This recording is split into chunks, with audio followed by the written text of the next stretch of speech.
What's going on, everybody? So today's video, I'm going to talk about the Sultans of Spark coils, which you can see right there. These just in general, aftermarket coils have been like a popular thing recently with, especially with Hemi guys like 5.7, 6.1, 6.4 Hemis, 6.2. People are claiming, especially companies like RIP superchargers, that their coils add 20 to 30 horsepower in the lower RPM range, which seems very excessive and unlikely. So I decided to go with these Sultans of Spark ones. The RIP, I got the specs from the people at RIP, and they were like barely better than stock.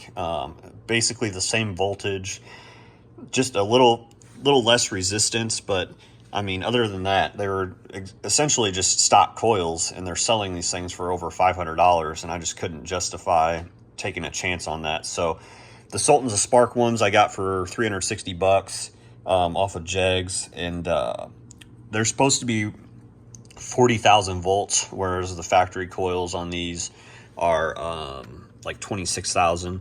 Now, and that's peak voltage. That's not just like in general. So, you know, you're going to get different voltage based on idle versus wide open throttle.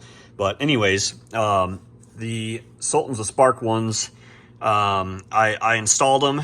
I did a dyno run, installed them while the car was still on the dyno, and did another dyno run. And it was like 3 horsepower is how much I gained. That was the most throughout the entire RPM band.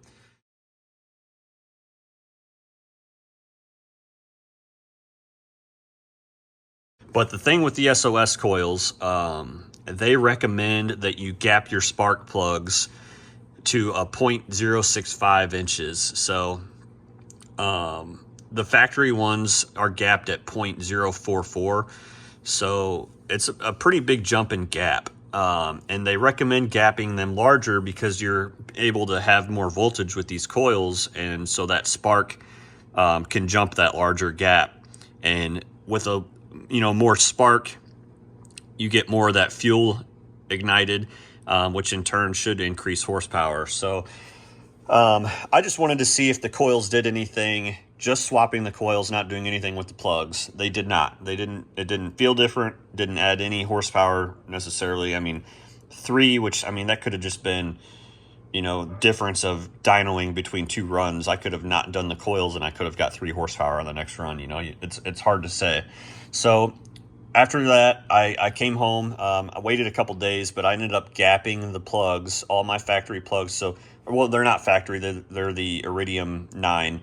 But I took them all out, gapped them, and put them back in. I gapped them all to 0.065 inches. So with that, I did a run afterwards, and that's what you're about to see here. And it did improve the time. And what I did notice was the acceleration from a dead stop, just normal accelerating from a dead stop. The throttle response felt better. And I will say the one thing I did not like about these coils is where they bolt up here. They actually threaded the hole that the bolt goes through for the coil. Which was stupid, because if you look on these factory ones, like this here, we'll zoom in here, it's not threaded. The bolt just goes right through. You can pull it out.